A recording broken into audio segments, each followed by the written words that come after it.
અગ્નિકાંડની રાજકોટના ભયાનક અગ્નિકાંડને અઠવાડિયું થઈ ચૂક્યું છે, પરંતુ સમગ્ર ઘટનાક્રમમાં ખૂબ જ ચોંકાવનારા ઘટસ્ફોટ સામે આવી રહ્યા છે।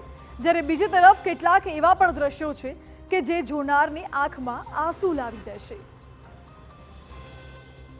રાજકોટ અગ્નિકાંડની આગ સુનિલ સિદ્ધપુરા નામના વ્યક્તિને ભરખી ગઈ। દુર્ઘટનાના એક જ દિવસ પહેલાનો સુનિલ સિદ્ધપુરાનો તેમની દીકરી સાથેનો વિડીયો વાયરલ થયો છે, પણ ત્યારે કલ્પના પણ નહીં હોય કે બાપ દીકરીની ખુશી વ્યક્ત કરતો આ વિડીયો અંતિમ વિડીયો બની જશે। બીજી તરફ રાજકોટ ટીઆરપી ગેમ ઝોનનું લાયસન્સ વર્તમાન પીઆઈ ડીએમ હીરપરાએ ઇસ્યુ કર્યો હોવાનો પણ ખુલાસો થયો છે। આ ખુલાસો પણ અનેક સવાલો ઊભા કરી રહી છે। જ્યારે ટીઆરપી ગેમ ઝોનનું સ્ટ્રક્ચર તૈયાર કરવામાં મુખ્ય ભૂમિકા રાહુલ રાઠોડની હોવાનો ઘટસ્ફોટ થયો।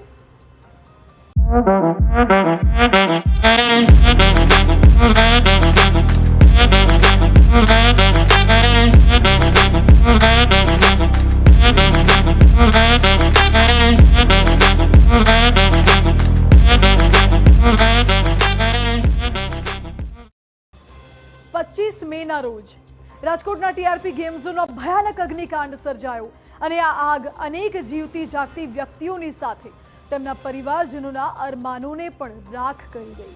ત્યારે હવે ચોંકાવનારો ખુલાસો એ સામે આવી રહ્યો છે કે ગેમ ઝોનના સ્ટ્રક્ચરમાં મોટા પાયે એલ્યુમિનિયમનો ઉપયોગ થયો હતો। ઉલ્લેખનીય છે કે લોખંડ કરતાં એલ્યુમિનિયમ વધારે જ સહેલાઈથી પીગળી જાય છે અને આ જ ગફલત ખૂબ જ ભારે પડી હોઈ શકે છે। ટીઆરપી ગેમ ઝોનનું સ્ટ્રક્ચર બનાવનાર રાહુલ રાઠોડ હાલ તો પોલીસ કસ્ટડીમાં છે। તેનો પરિવાર ફેબ્રિકેશનના વ્યવસાય સાથે જોડાયેલો છે અને તેણે જ અન્ય લોકો સાથે મળીને ગેમ ઝોનનું સ્ટ્રક્ચર ઊભું કર્યું હતું। પોલીસ હાલ તો એફએસએલ રિપોર્ટની રાહ જોઈ રહી છે।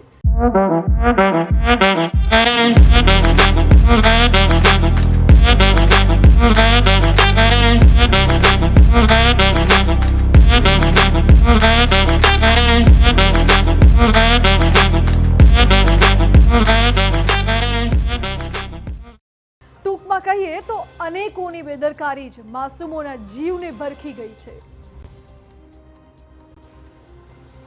આ તરફ ટીઆરપી ગેમ ઝોનનું લાયસન્સ પીઆઈ ડીએમ હીરપરાએ જ ઇસ્યુ કર્યો હોવાનો પણ ખુલાસો થયો છે।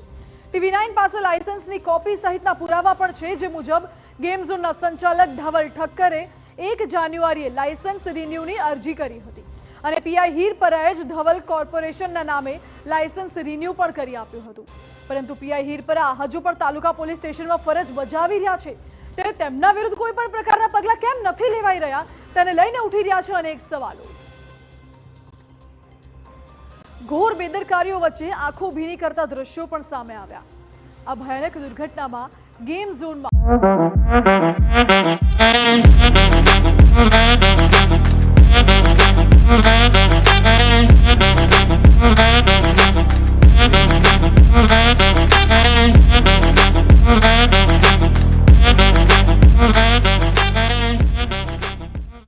માત્ર 15 દિવસ પહેલા જ કામે લાગેલા સુનિલ સિદ્ધપુરાનું પણ મોત નીપજ્યું છે।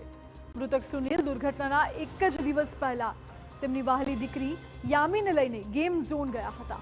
પિતા પુત્રી કેટલા આનંદમાં છે તે વિડીયોમાં જોઈ શકાય છે, પરંતુ ત્યારે બાળકીને કલ્પના પણ નહીં હોય કે આજે આનંદ કરાવતું આ સ્થળ બીજા જ દિવસે તેના પિતાને ભરખી જશે। યામીની જેમ અનેક લોકો નોંધારા થઈ ચૂક્યા છે। સવાલ એ કે ન્યાય ક્યારે મળશે?